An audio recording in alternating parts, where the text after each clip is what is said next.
하나님 말씀 구약성경 출애굽기 11장 1절로 3절까지 말씀이 되겠습니다. 구약성경 출애굽기 11장 1절로 3절까지 말씀 함께 합독했으면 좋겠습니다. 여호와께서 모세에게 이르시기를 내가 이제 한 가지 재앙을 바로와 애굽에 내린 후에야 그가 너희를 여기서 내보내리라. 그가 너희를 내보낼 때에는 여기서 반드시 다 쫓아내리니 백성에게 말하여 사람들에게 각기 이웃들에게 은금 패물을 구하게 하라 하시더니 야훼께서 그 백성으로 애굽 사람의 은혜를 받게 하셨고 또 그 사람 모세는 애굽 땅에 있는 바로의 신하와 백성의 눈에 아주 위대하게 보였더라. 아멘. 할렐루야. 오늘도 좋은 날입니다. 오늘은 하나님의 특별한 선물이죠. 기억하십니까? 확신하십니까? 기대하십니까? 지금 살아있다는 것 자체가, 지금 하나님 예배할 수 있다는 것 자체가 시간과 공간이 하나님께서 우리에게 주신 최고의 선물인 것 기억하시기를 주의 이름으로 축복합니다. 어떤 심리학자가 이런 얘기 하더라고요. 학교에서 제일 꼴찌를 하더라도 그렇다고 해서 그 학생을 무시하는 것은 절대로 아니다. 그 교수님의 표현을 갖다 쓰는 거예요. 혹시 반에서 제일 꼴찌를 하더라도 혹시 우리가 보기에는 가장 사람으로 봐서 조금은 지능이 떨어져 보이더라도 최고의 컴퓨터보다는 더 능력이 있다. 인간의 심리학을 연구하는 교수가 그런 얘기하니까 저게 무슨 이야기인가 하는, 어떤 상황 속에서 높은 데서 밑에 내려갈 때 조심스럽게 내려갈 수 있는, 또 좌우를 분별할 수 있는 이런 인지 능력과 행동이 당연한 것처럼 느끼지만 이거는 고도의 능력을 가지지 아니하면 할 수 없는 것이다. 우리의 보기에는 평범한 것이지만 그러나 어떤 기계도, 어떤 알파고도, 어떤 인공지능도 거기까지는 이루지 못한다는 것입니다. 기억력은 뛰어날지 모르지만 인간이 하는 자연스러운 행동은 최고의 지성을 가진 존재만이 할 수 있는 거다. 그러면서 우리의 삶의 평범한 이 모든 할 수 있는 것들이 하나님이 주신 최고의 축복인 것을 기억하고 감사하라. 여러분 별로 감사 안 하죠? 이건 뭐 아무나 하는 건데 뭐 이거 여러분 아무나 할 수 있는 그것이 하나님 우리에게 준 최고의 축복이라는 것이죠. 그러니까 오늘 하루도 누구나 다 그냥 오늘 하루 살아가는 거지 아니에요. 오늘 정말 하루가 선물인 줄 알고 하나님의 주신 선물인 줄 알고 은혜인 줄 알고 믿으십니까? 하나님을 바라볼 수 있다면 그 사람에게는 오늘 최고와 최대와 최상의 축복의 날이 될 줄로 믿습니다. 한번 따라하실까요? 아주 위대하게 보였더라. 같은 제목이지만 두 번째 말씀으로 함께 은혜 나누기를 원합니다. 어제 수요 예배에 요한복음 8장 17절로 20절까지 말씀을 나눴는데 제목이 뭐냐면 너희가 나를 알았더라면 내 아버지도 알았으리라 라고 하는 주님의 말씀이었습니다. 이 말씀에 굉장히 중요한 의미가 있습니다. 바리새인들이 묻습니다. 너희 아버지가 어디 있느냐? 예수님께서 하나님 아버지를 고백하니까 바리새인들이 듣기 싫어서 말했죠. 네가 그렇게 말하는 그 아버지 어디 있느냐? 우리도 가끔 믿지 않는 사람들, 우리가 믿지 않았을 때도 그런 말 하지 않았을까요? 보이지 않는 하나님을 믿느니 차라리 내 주먹을 믿겠다. 그죠? 그런 표현을 했었던 소리도 있습니다. 아마 바리새인도 그랬을지 모릅니다. 보이지 않는 하나님 어디 있느냐? 그랬을 때 예수님께서 이렇게 말씀했습니다. 너희가 나를 알았더라면, 내가 누구인지를 알았더라면, 누구인지를 인식했더라면, 누구인지를 믿었더라면 하나님 아버지를 알았으리라, 인식했으리라, 보았으리라 하는 거죠. 굉장히 중요한 의미가 있다고 말씀드렸죠. 하나님은 어떻게 알 수 있느냐? 어떻게 믿을 수 있느냐? 예수님을 알면 하나님을 알 수 있고, 예수님을 믿으면 하나님을 믿을 수가 있고, 예수님이 누구인지를 알면 하나님이 누구인지를 알 수가 있다. 믿으십니까? 그래서 우리가 예수를 믿으면 하나님이 믿어지는 것이고, 예수님을 알면 하나님이 점점 더 알아지는 것이고, 믿으십니까? 예수님을 믿고 예수님과 함께하면 우리는 하나님과 함께하는 축복의 통로가 되는 줄로 믿습니다. 그래서 여러분, 예수님을 알면 하나님이 누구인지를 알게 된다고 말했는데, 예수님이 이 땅에 오셔서 하신 모든 사역을 보면 사랑이었습니다. 사랑으로 가난한 자를 찾아가셨고, 사랑으로 병든 자를 찾아가셨습니다. 사랑으로 소외된 자를 찾아가셨죠. 그리고 그 사랑으로 치유하셨고 사랑으로 구원하셨고, 믿으십니까? 사랑으로 기쁨을 회복하게 하셨습니다. 그 사랑으로 한편에 있는 강도는 천국을 함께 가는 축복도 얻었습니다. 그러니까 예수님이 사랑인 것을 알면 하나님이 누구이신 것을 알 수 있을까요? 하나님이 사랑인 거예요. 믿으십니까? 예수님의 사역을 보니까 그분은 사랑으로 온통 사역을 하셨습니다. 그분의 외침은 사랑이었습니다. 그래서 아하, 하나님이 사랑이시구나. 그러면 사랑은 당연히 증명이 되겠죠. 요한복음 3장 16절에 보면 하나님의 세상을 이처럼 사랑하사, 이 세상을 대하시는 하나님의 마음을 알게 되죠. 저와 여러분을 어떻게 생각하시느냐? 사랑하사. 가장 최상의 독생자 예수를 우리에게 보내주시는 것이죠. 그러니까 예수님은 사랑으로 오셨고 하나님의 사랑의 마음으로 오셨고, 믿으십니까? 그래서 아버지께서 일하시니 나도 일하신다. 아버지께서 보여주신 것을 나도 너에게 보인다. 사랑인 것이죠. 그래서 여러분, 기독교를 사랑의 종교라고 말하는 것은 기독교는 사랑입니다. 하나님도 사랑이고 예수님의 사역도 사랑입니다. 다양한 사역들이 있지만 근본 정신은 뭐다? 사랑입니다. 사랑이 없으면 하나님이 없는 거예요. 사랑이 없으면 예수님이 없는 거예요. 사랑이 없으면 기독교는 없는 거예요. 사랑이 없으면 하늘나라는 없는 것입니다. 그 사랑으로 오신 예수님께서 어떻게 하셨습니까? 자기 백성을 저들의 죄에서 구원하셨다. 그 이름이 예수입니다. 그러니까 예수님은 사랑이고 죄에서 건지려면 뭘 해야 되나요? 용서를 해야 되는 거죠. 죄인에게 필요한 건 용서입니다. 죄인에게는 필요한 건 용서예요. 죄인은 용서를 받아야 그 죄에서 나올 수가 있는 것이죠. 때문에 예수님께서 오셔서 하신 것은 사랑의 또 다른 표현은 뭐다? 용서라는 거죠. 용서. 한번 따라 하실까요? 사랑의 또 다른 표현은 용서입니다. 사랑하는 사람은 그래서 용서를 하게 되죠. 예수님 오시는 곳곳마다 가시는 곳곳마다 용서하셨습니다. 죄인을 찾아간 이유는 용서했기 때문입니다. 병든 자를 고치시는 이유는 용서했기 때문입니다. 믿으십니까? 그래서 환자가 왔을 때, 중풍병자가 왔을 때 예수님께서는 소자야 안심하라, 내 죄사함을 받았느니라, 용서를 먼저 선포하셨습니다. 치유는 용서하시기 때문에 하는 것입니다. 가난한 자에게 축복으로 회복하신 이유는 용서하셨기 때문입니다. 우리에게 천국을 예비하시고 그 처소가 예비되면 다시 와서 너희를 나 있는 곳으로 인도하시겠다, 데리고 가시겠다, 용서의 표현입니다. 믿으십니까? 그래서 기독교는 사랑이고 사랑은 또 다른 이름은 용서입니다. 그래서 여러분, 예수님께서 말씀하시기를 율법과 선지자가 뭐냐? 하나님을 사랑하고 이웃을 내 몸처럼 용서하는 것입니다. 사랑의 또 다른 이름은 용서라고 말했으니까 하나님은 사랑하고 이웃은 끊임없이 뭐 하는 것이다? 용서하는 것이다. 아니 목사님, 하나님을 사랑하고 이웃을 내 몸처럼 사랑하라고 했는데요. 맞습니다. 하나님은 사랑하는 것이고 내 이웃은 내 몸처럼 용서하는 것입니다. 용서의 또 다른 이름을 사랑이라고 말하는 것입니다. 그래서 여러분, 천국을 갈 때 필요한 것은 사랑과 용서입니다. 믿음과 소망과 사랑 항상 있을 거지만 그 중에 제일은 사랑이라는 거예요. 왜냐하면 천국 갈 때 더 이상 믿음은 필요 없습니다. 왜냐하면 천국 갈 때 이미 믿음은 끝이 났잖아요. 믿음으로 천국을 가니까 천국 갈 때 이미 믿음은 완성된 것이죠. 소망은 천국 가면서 끝이 난 것입니다. 왜냐하면 천국에 갈 소망을 가지고 살았는데 천국에 가면서 이미 소망은 완성된 것입니다. 그러면 천국에서 필요한 것은 뭐냐면 더 이상 믿음도 아니고 더 이상 소망도 아니에요. 뭐만 남았나요? 사랑이 남았죠. 그래서 천국은 사랑으로 가는 것이고 천국에 지속되는 것은 바로 사랑입니다. 그래서 여러분, 믿음의 또 다른 이름은 사랑인 거예요. 믿으십니까? 소망의 또 다른 이름은 사랑인 거예요. 그래서 저와 여러분의 신앙의 궁극적인 열매는 결국은 믿음과 소망을 붙잡고 가면서 열매는 사랑으로 맺어져야 돼요. 그런데 그 사랑은 어떻게 되느냐? 하나님께서 우리의 마음을 사랑과 용서의 마음으로 활짝 열어주셔야 돼요. 사랑도 내 마음대로 되던가요? 사랑이 내 마음대로 안 됩니다. 용서는 어떤가요? 용서도 내 마음대로 되던가요? 마음대로 안 됩니다.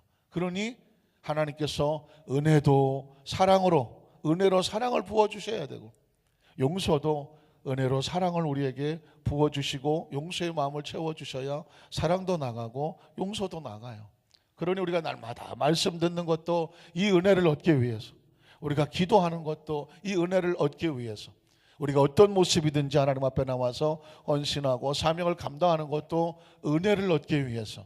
은혜를 받으면 믿음이 강해지고, 은혜를 받으면 소망이 생기고, 은혜를 받으면 사랑이 넘쳐나고, 그 사랑은 우리로 하나님을 더 가까이 하게 하고 이웃을 긍휼히 여기면서 용서하게 되죠. 이 열린 마음을 은혜의 마음이라고 말하는 것입니다. 왜 이 말씀이 필요한 것인가? 이 마음이 없어지면 강팍해집니다. 완악해집니다. 하나님의 말씀이 선포가 돼도 순종이 안 됩니다. 사랑이 안 됩니다. 하나님의 사람이 말씀을 선포해도 들어지지가 않습니다. 순종이 안 되고 따라지지가 않습니다. 누가 그랬나요? 바로왕이 그랬습니다. 바로왕이 그랬습니다. 모세가 하나님의 말씀을 전해도 그 하나님의 말씀의 마음이 열리지가 않았습니다.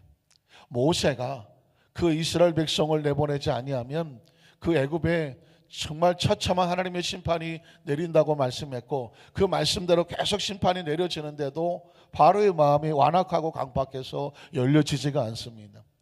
하나님을 사랑하지 아니하니 마음이 열려지지 않습니다. 모세가 용서가 안 되니 마음이 열려지지 않습니다. 어쩌면 바로는 모세에 대해서 분노와 적개심을 여전히 가지고 있었던 것으로 보입니다. 40년 전에 애굽의 군사를 쳐서 죽이고, 그리고 배신하고 배반하고 40년 동안 왕궁에 자랐던, 돌보았던 그것을 이 바로의 눈에 볼 때는 모세가 배신자로 보였겠죠. 배반자로 보였겠죠. 은혜를 모르는 자로 보였겠죠. 그리고 나이가 80이 돼서 40년 만에 나타나서 하나님의 말씀을 전한다고 말하며 이스라엘 백성 거의 400년 이상을 노예로 삼았던 그 백성을 내보내달라고 말하니까 바로의 자존심을 건드려지고, 그렇지 않아도 모세에 대해서 좋지 않았던 감정을 가지고 있는데 모세에게 절대로 질 수 없다, 그 말을 순종할 수 없다. 바로는 안타깝게도 강팍한 마음으로 여전히 그 마음을 열지를 못하는 것입니다. 그런데 성경에 보니까 바로의 마음은 누가 강팍하게 하였더라? 하나님께서 바로의 마음을 완악하게 하심으로 그가 하나님의 말씀을 듣지 못하더라고 말하고 있습니다. 우리는 여기서 굉장히 중요한 원리를 하나 발견하게 되죠. 마음이 열리는 것이 최상의 축복이에요. 믿으십니까? 하나님의 말씀을 들었을 때 그 말씀에 열릴 수 있는, 그 말씀에 반응할 수 있는, 그 말씀에 순종할 수 있는, 그 말씀 속에 하나님의 마음을 깨달을 수 있는 것이 최상의 축복이에요. 눈에 보이는 것보다도 내가 하나님의 말씀에 견인될 수 있는, 끌려갈 수 있는, 그 말씀에 따라서 복종할 수 있는, 그 말씀에 대해서 내가 순종하고 믿고 따라갈 수 있는, 믿으십니까? 말씀의 마음이 열릴 수 있는 것이 축복입니다. 자, 바로는 안타깝게도 마음이 열리지 않습니다.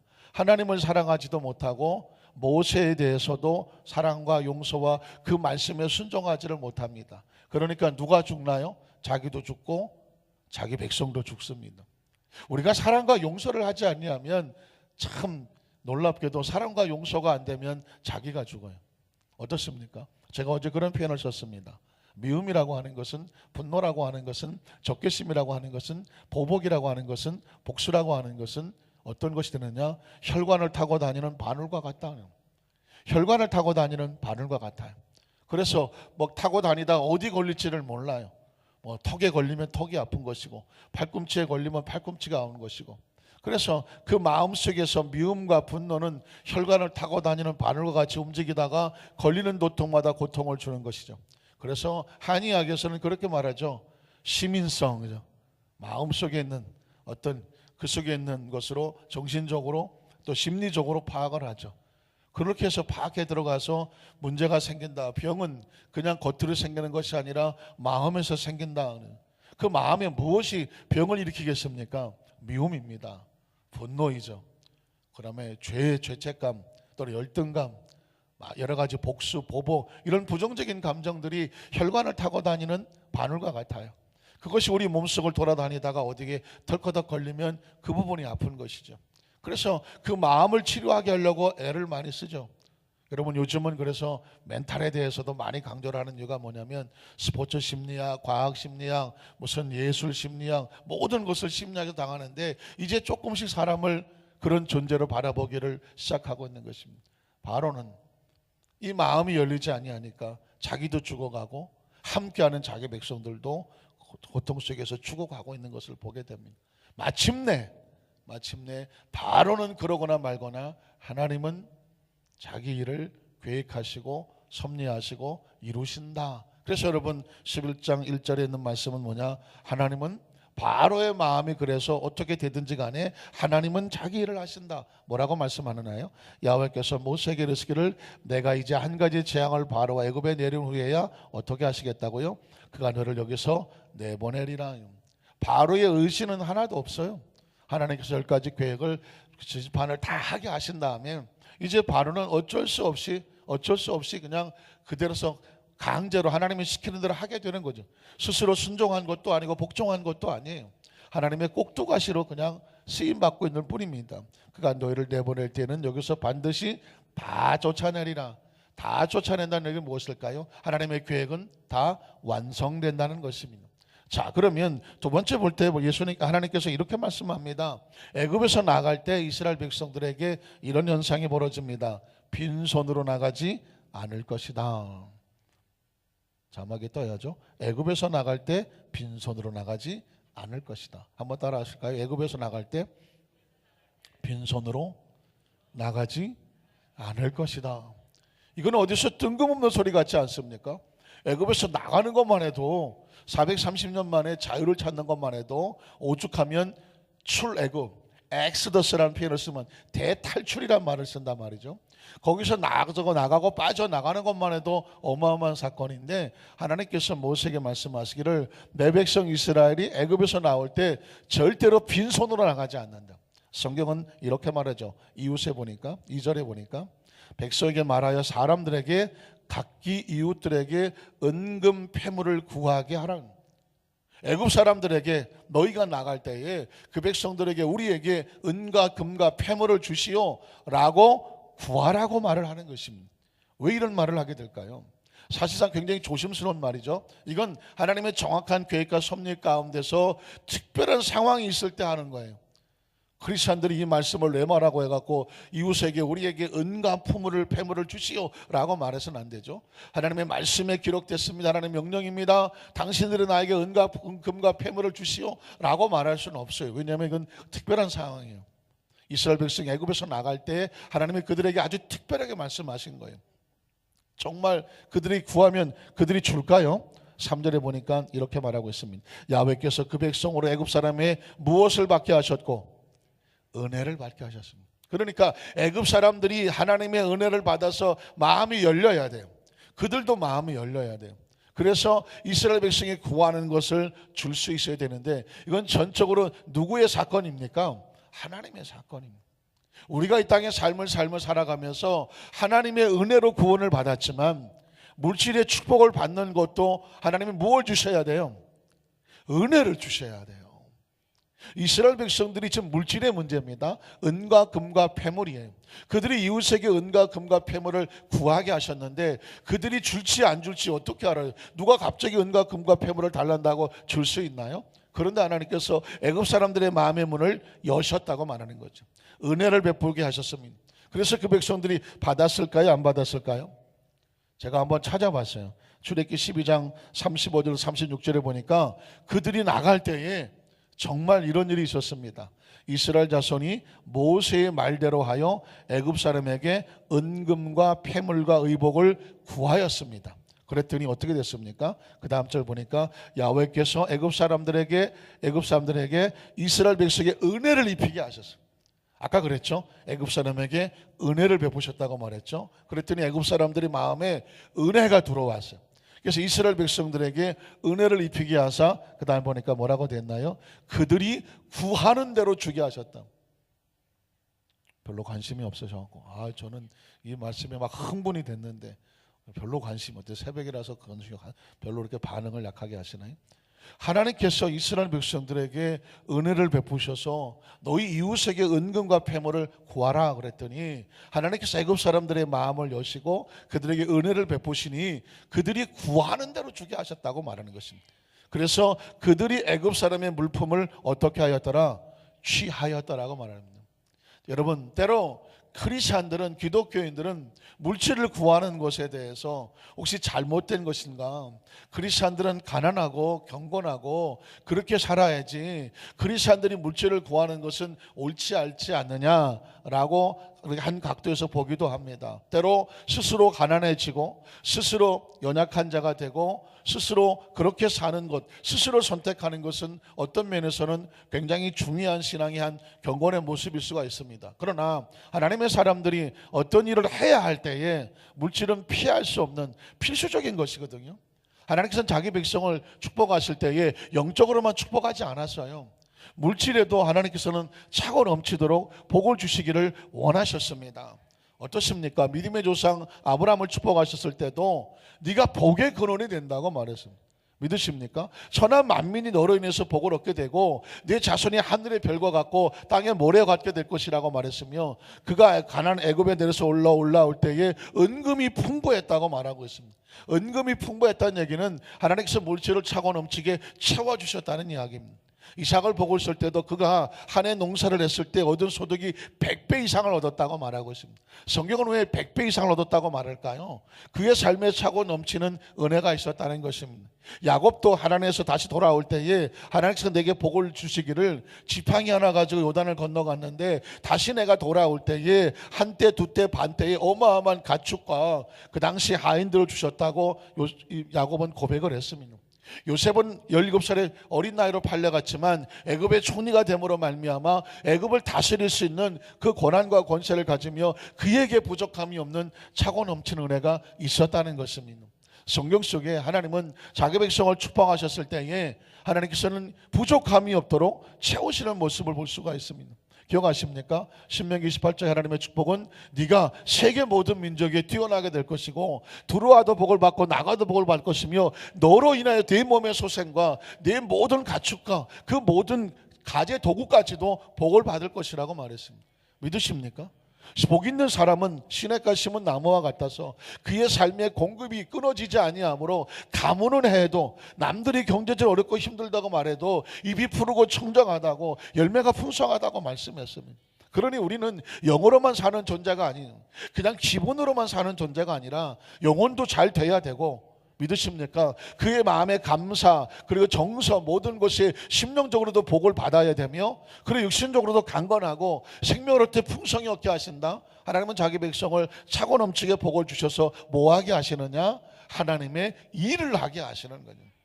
이스라엘 백성이 그 애굽으로부터 은금 패물을 취해서 어디다 썼을까? 이게 중요한 거죠. 어디다 썼을까요?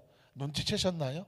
이스라엘 백성이 광야를 지나갈 때 하나님께서 모세를 통해서 성막을 짓게 하셨습니다.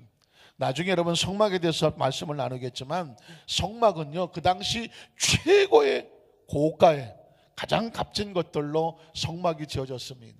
광야에 이스라엘 백성들이 어디서 그런 게 나서 성막을 지었을까요? 그 은금과 패물은 어디서 왔나요? 이스라엘 백성이 애굽에서 나올 때에 하나님께서 애굽 사람들에게 은금 패물을 취하게 하셨고 이스라엘 백성에게 은혜 베푸게 하셨던 그 복을 주신 이유는 뭐냐? 하나님의 성막을 지으라고 한 것입니다. 믿으십니까? 그 광야에서 이스라엘 백성들이 최상의 것으로 성막을 지을 때 그들은 모두 애굽 사람들이 취했던 것을 가지고 하나님의 성전 성막을 지었던 것이죠. 이스라엘 백성들에게 물질의 축복을 주시는 이유는 정확합니다. 하나님의 나라를 위해서입니다. 한번 따라 하실까요? 하나님의 나라를 위해서. 여러분이 사업을 하십니까? 직장을 다니십니까? 또 여러분의 삶의 현장 가운데 물질의 복에 대한 여러분의 간절한 축복의 소원을 원하십니까? 이유가 있어야 돼. 하나님의 나라를 위해서, 하나님을 사랑하고 또 이웃을 돌보기 위해서, 사명을 위해서, 복음을 전파하기 위해서, 생명을 살리기 위해서 물질이 필요하죠. 목적과 이유가 정확하면 기억하십시오. 하나님께서 이렇게 말씀하시죠. 구하라고 말씀하는 것입니다. 그 세상에서 너희가 구하고 은혜를 베풀면 세상은 자기 백성들에게, 하나님 백성들에게 복을 주시도록 은혜를 열어서 그들에게 구하는 대로 주었더라. 믿으십니까? 영적인 원리와 원칙이 돼요. 우리 안산교회 성도들도 그 축복의 은혜가 함께 하시기를 주님의 이름으로 축원합니다. 중요한 건 의식과 사고 속에서 아유 난 이거밖에 안 돼. 아이 나는 그냥 난 내가 뭘 되겠어. 여러분 우리가 가지고 있는 이 카테고리 이 틀 안에서 벗어나지 못하는 게 이게 문제예요. 성경을 살펴보면 하나님은 자기 백성들에게 내 마음껏 구하라고 말했습니다. 틀을 깨라고 말하는 거죠. 나는 너를 애굽 땅에서 인도하여낸 야훼 네 하나님이니 시편 80편 10절에 내 입을 넓게 열라는 것입니다. 틀을 깨라는 것입니다. 하나님을 틀로 삼고 네 경험과 상식과 네 생각의 틀을 깨라는 것입니다. 구하기는 우리가 구하지만 하나님께서 채워주시겠다고 말씀했습니다. 결국 세 번째 가서 보면 놀랍게도 하나님께서 모세에 대한 인식을 바꿔놓고 있습니다. 세 번째로 보면 하나님의 사람 모세가 바로와 그 신하와 백성의 눈에 위대하게 보이더라고 말씀하고 있습니다. 3절 말씀을 볼까요? 3절에 보니까 야훼께서 그 백성으로 애굽 사람의 은혜를 받게 하셨고 또 그 사람 모세는 애굽 땅에 있는 바로의 신하와 백성의 눈에 아주 어떻게 보였다고요? 위대하게 보였다고. 이제까지 모세는 초라하게 보였습니다. 무시당했습니다. 철저하게 모세를 바라보는 바로나 그 신하들이나 애굽 사람들이 모세가 뭐가 볼 게가 있습니까? 죄송하지만 요즘은 그래도 한 80대셔도 청청하게 청년들이죠. 80대셔도 청년이에요. 그런데 여러분 벌써 수천 년 전에 그때 당시 80은 그것도 광야에서 40년 양이나 치러 다니던 그런 모세의 모습은 정말 너무 초라한 모습이었을 것입니다. 나약한 모습이었을 것이죠. 그런데 그런 모세가 지팡이 하나 들고 애굽의 바로와 맞짱을 뜨고 당시 최고의 문화와 최고의 어떤 힘을 가지고 있는 그 바로 애굽에게 정면으로 와서 얘기할 때 누가 모세를 쳐다나 봤습니까? 그런데 하나님께서 은혜를 입히시니까 바로의 눈에 신하의 눈에 애굽 사람의 눈에 모세가 위대하게 보였다고 말하고 있습니다. 그러니까 하나님의 사람들이 세상에서 초라하고 작아 보일지 모르지만 하나님이 높여주시면 세상이 어떻게 보는지 아십니까? 하나님의 사람들을 위대하게 보는 거죠.